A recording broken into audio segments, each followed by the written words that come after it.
नफ़रत नफ़रत नफ़रत, हर जगह नफ़रत। नफ़रत को इतना फैलाया जा रहा है कि मोहब्बत उसके सामने फीकी सी लग रही है। अगर कोई इंसान मोहब्बत की बात करता है तो उसको शक की नज़र से देखा जाता है। क्या हो गया हमारे मुल्क को? हमारे मुल्क में किसकी नज़र लग गई है? अफ़सोस का मकाम है, ये हुकूमत की कमज़ोरी है। जिस हुकूमत के तहत जुल्म हो और जालिम को सज़ा ना दिया जाए, मुजरिम को उसके जुर्म का उसको सज़ा न दिया जाए, तो ये कोई मजबूत हुकूमत नहीं है। ये बहुत ही कमज़ोर निकम्मी सरकार है, बहुत ही घटिया सरकार है कि वो अपने रहे बीच मुजरिमों को भी सज़ा नहीं दे सकते हैं। बल्कि एक तरफ तो ये है कि उनकी वाहवाही होती है, हौसला अफजाई की जाती है। किस कदर इंसानियत गिर चुकी है। हदीस का मफ़हूम है कि एक इंसान का कत्ल हो जाता है तो पूरी इंसानियत का कत्ल हो जाता है, और जब इंसान को बचा लिया जाता है तो पूरी इंसानियत को बचाया जाता है। क्या हो गया है? हालिया दिनों में क्या क्या नहीं वाक़यात पेश आए। मणिपुर में 3 महीने तक जुल्म और सितम की हदें पार होती गईं, लेकिन उस पर पूरी मीडिया खामोश, सरकार भी खामोश। लेकिन जब हद से बेहद हो गया तब जाकर के किसी कदर की आवाज़ आई। इसका मतलब ये है कि वो इस पर समर्थन कर रहे थे जुल्म की, बस हालात ने उसको मजबूर किया कि वो कुछ बोल दे। तो ये बोलना कैसा हुआ? कार्रवाई सबसे पहले होनी चाहिए।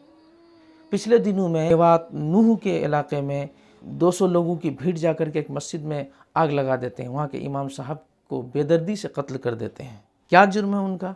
फिर उसी दिन ट्रेन में जो एक आरपीएफ जवान होता है, जिसका आरपीएफ का मतलब रेलवे प्रोटेक्शन फोर्स, जिनकी जिम्मेदारी होती है कि वो अपने यात्रियों की हिफाजत करे, ऐसे शख्स के हाथ से 4 आदमी का कत्ल हो जाता है।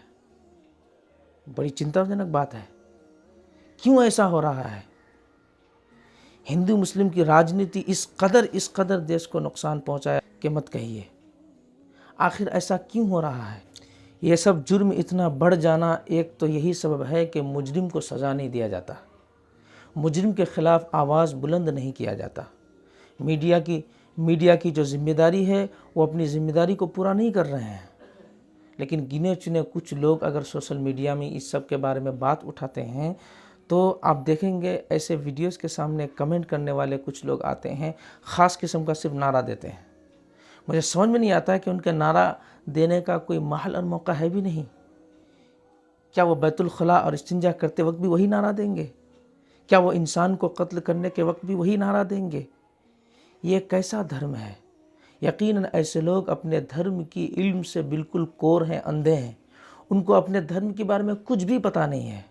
सच मानिए तो वो अधर्मी है, उनका कोई धर्म नहीं है। धर्म के प्रतीक अगर उनका ख्याल रहता तो इतने बड़े बड़े जुर्म करते उनका दिल कब जाता, दिल कब कपाता। लेकिन ऐसे लोग ऐसे नहीं करते। ये लोग जुल्म को इतना बढ़ावा दे रहे हैं, और बेशर्मी की तो हद ये है कि जुल्म करते हुए अपने पवित्र नारा को गंदा कर रहे हैं। तो मैं ये बता रहा था कि जब भी कोई आदमी मीडिया का काम करता है, सच्चाई के साथ कोई ख़बरों को पेश करता है, तो उसके नीचे कमेंट में कुछ ख़ास किस्म का कमेंट करते हैं और बोलते हैं, जिस वाक़या के बारे में मान लीजिए आप मेवात के बारे में उठाएंगे तो आपको कहेंगे कि वो पंडित का जो मसला हुआ था उस वक्त कहाँ थे। अरे भाई, सब वही बोले क्या जो बोलने वाले होते हैं? कुछ आपके लिए भी छोड़े, आप उनके बारे में बोलिए। हाल जो काम अभी वो कर रहा है, जिस खबर को आप सुन रहे हो, अगर सच्चाई बता रहा है तो वो काबिल तारीफ़ है, सराहने के लायक है। लेकिन नहीं, उसको कमेंट में क्या बोलेंगे कि ओ उस वक्त जो हो रहा था तो आप कहाँ थे, पंडितों पर हमला हुआ था तो अब कहाँ थे। ये कैसी बात है? जिस चीज़ को उस वक्त बर वक्त वो रिपोर्ट कर रहा होता है वो तो सच्चाई है, उसको एक्सेप्ट कीजिए। और जो काम उनसे जो भी बोलने वाले होते हैं आप वो सारा काम वही करें क्या? आप भी कुछ देश के लिए कुछ काम कीजिए, आप भी आवाज़ उठाइए, जुल्म के ख़िलाफ़ आवाज़ उठाने में अपना हिस्सा दीजिए, तभी तो जुल्म ख़त्म होगा। याद रखिए, हमारे बिरादरान वतन हिंदू भाई सभी लोग ऐसे नहीं हैं, गिने चुने कुछ ही हैं जो अपने जुर्म को इतना फाश करते हैं, इतना खुलेआम करते हैं कि लगता है कि देश का माहौल ही ख़राब हो गया है। और ऐसा करते हुए उनको डर भी नहीं लगता सरकार की, न तो प्रशासन की, किसी की नहीं, इसलिए कि प्रशासन कमज़ोर हो चुका है। क्यों? किसकी डर है? क्यों ऐसा हो रहा है? आप जब जिम्मेदारी में आए थे तो संविधान की कसम खाते हुए आए थे। और एक बात, देश में अक्सर यहाँ के मुसलमानों को अजीब तरह से देखते हैं, कभी गद्दार बताते हैं। मैं पूछना चाहता हूँ सभी अपने बिरादरान वतन से कि क्या संविधान को फॉलो करना, संविधान के मुताबिक देश को चलने देना और संविधान की बातें करना, क्या ये वफ़ादारी है या गद्दारी है? वफ़ादारी है। लेकिन जो लोग संविधान के ख़िलाफ़ काम करते हैं वो तो देश के गद्दार हुए। मान लीजिए संविधान के ख़िलाफ़ काम करते हैं, हिंदुत्व राष्ट्र की बात करते हैं और दूसरी चीज़ों की बात करते हैं, अजीब अजीब सी मांग करते हैं जो संविधान के बिल्कुल ख़िलाफ़ है। संविधान के ख़िलाफ़ बात करना, संविधान के ख़िलाफ़ चलना, संविधान की धज्जियाँ उड़ाना, ये असल में देश के साथ गद्दारी है। फिर ये आपका नारा कि देश के गद्दारों को गोली मारो, क्या नहीं बोलते? कहने वाले बोल रहे हैं ना, वायरल है। तो ये क्या कहना चाहते हैं? अरे जो लोग संविधान के साथ, संविधान को मानते हुए देश को चलाना चाहते हैं, संविधान की बात करते हैं, तो क्या वो देश के गद्दार हो सकते हैं? मतलब आप कुछ भी बोल दो, आपके बोलने में न तो सर है न पैर, कुछ भी नहीं। बिल्कुल आपके बातों से, ऐसे लोगों के बातों से लगता है कि वो बिल्कुल मूर्ख हैं। उसके दिमाग पर शैतानी हुकूमत आ गई है। वो दिमाग अपने आप पर काबू में नहीं है, उस पर कोई और राज कर रहा है। शैतानी हुकूमत उस पर राज कर रहा है, इतना कमज़ोर हो चुका है वो। और एक बात करते हैं क्या कि मुसलमानों का यहाँ क्या है, जब बंटवारा हुआ धर्म के आधार पर तो उसको पाकिस्तान चला जाना चाहिए।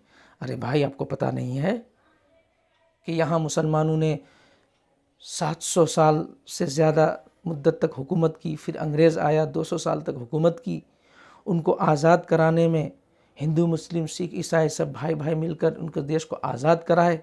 आज़ाद कराने के बाद कुछ लोग जो वहाँ पाकिस्तान में बसने वाले थे तो वो तो बसे रहे, यहाँ से कुछ लोग चले गए, कुछ लोग नहीं गए। उनका कहना था कि हम इंडिया ही में पैदा हुए हैं, हिंदुस्तान, हम भारत में पैदा हुए हैं, हम यहीं पैदा हुए, हम यहीं जिएंगे। तो ये उनका कहना उस वक्त के तकाज़े के हिसाब से तो उनकी इज़्ज़त के लायक था, उनको इज़्ज़त दिया जाता था, वो तो इज़्ज़त काबिल तारीफ़ है। हम खुद यहाँ पैदा हुए, हमारे बाप दादा यहाँ पैदा हुए, उनके बाप दादा भी हम यहीं पैदा हुए, इतना अरसा गुज़रा, वो लोग आकर के गुज़र भी गए, मिट्टी में दफन भी हो गए। अब ये बात उठाना उनके नस्लों में, क्या ये बेकसूर लोगों के ख़िलाफ़ जुल्म नहीं है? क्या हो रहा है? मैं सरकार से अपील करता हूँ, क्या ये सब हो रहा है? आप अपने नीचे ये सब क्या होने दे रहे हैं? बिरादरान वतन को भी मैं कहता हूँ कि आप क्यों खामोश हैं? किससे डर रहे हैं? मौत तो सबको एक दिन आनी है। जुल्म ज़्यादा दिन तक नहीं चलता, उसका कोई ना कोई इलाज हो ही जाता है। और एक बात को बहुत ज़्यादा उछाला जाता है गौरक्षक के बारे में। अरे भाई, आपके धर्म में गाय खाना जायज़ नहीं है तो इसका मतलब ये है कि सारे ही धर्म में नाजायज़ है?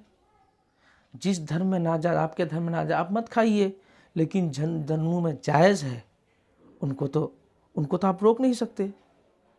उनको संविधान भी हक दिया है, उनका धर्म भी हक दिया है, और आपके धर्म भी किसी के धर्म पर उंगली उठाने, किसी के धर्म के रीति रिवाज पर रोक टोक करने का इख्तियार आपका धर्म आपको नहीं देता।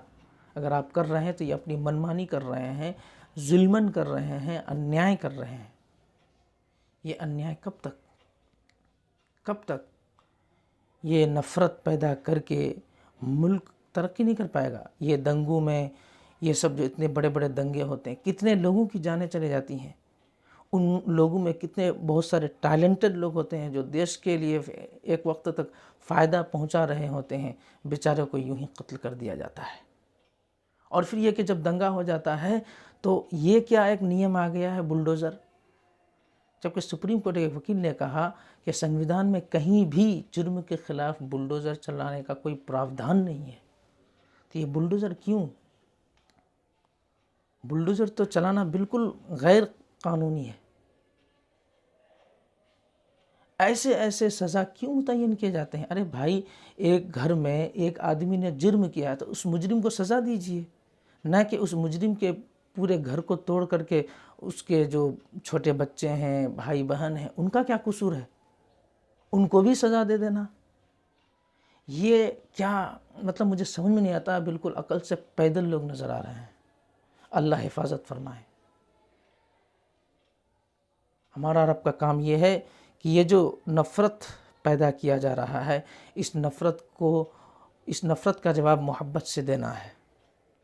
और ये नफ़रत करने वाले लोग कुछ ही लोग हैं जो प्लानिंग और मंसूबे के साथ ऐसे काम को अंजाम देते हैं। और मोहब्बत करने वाले की तादाद ज़्यादा है, लेकिन वो खामोश हैं। मैं बिरादरान वतन से भी कहना चाहता हूँ, आप हिंदू भाइयों से भी कहना चाहता हूँ, देश के ज़िम्मेदार नागरिक हिंदू भाइयों से कहना चाहता हूँ, आपके धर्म से कुछ लोग जो ऐसा कांड करते हैं, जो अपने धर्म की बदनामी कर रहे हैं, जो आपके ख़ास नारा की बदनामी कर रहे हैं, आप इसके ख़िलाफ़ आवाज़ क्यों नहीं उठाते? आप किस वजह से डरते हैं? क्या आपका अधिकार नहीं है? क्या आपका धर्म आपको ये शिक्षा नहीं देती कि आप जुल्म को रोकें, जुल्म के ख़िलाफ़ आवाज़ उठाएं? अल्लाह की पनाह, अल्लाह हिफाजत फरमाए। सरकार से अपील करता हूँ कि आप अपना काम कीजिए, ज़िम्मेदारी निभाइए, एक भाईचारगी के साथ देश को आगे बढ़ाइए। वरना अगर आप हिंदुत्व की दावा करने लगेंगे, संविधान को तोड़ेंगे, तो यहाँ तो बहुत सारे लोग रहते हैं। सिख लोग अपना दावा करेंगे कि हमें अपना सिख राष्ट्र चाहिए, ईसाई लोग अपना दावा करेंगे हमें ईसाई राष्ट्र चाहिए। तो फिर तो मुल्क को तोड़ने की बात हो रही है। जिस मुल्क को जोड़ने की कोशिश हुई, हमारे बाप दादाओं ने कितनी कुर्बानियों के साथ देश को आज़ाद कराया कि एक साथ रहना है, हम देशवासी रहते आए हैं और एक साथ रह कर के आगे बढ़ना है। लेकिन जब धर्म की राजनीति करेंगे और हर कोई अपनी अपनी राष्ट्र की बात करना लगेगा, संविधान को बालाए ताक रख कर धज्जियाँ उड़ाया जाएगा, तो फिर देश में तोड़ आएगा, जोड़ नहीं आएगा। इसीलिए ऐसे लोगों को जो इस तरह की नफ़रत की बात करते हैं, उसके ख़िलाफ़ सख्त से सख्त कार्रवाई उठाइए। जो संविधान की धज्जियाँ उड़ाते हैं, संविधान के कानून के दायरे के मुताबिक उनको सख्त से सख्त सज़ा दिलवाइए, ताकि आइंदा कोई ऐसा करने पर हिम्मत न कर पाए। इसी के साथ मैं अपनी बात को ख़त्म करता हूँ। सलाम, आदाब।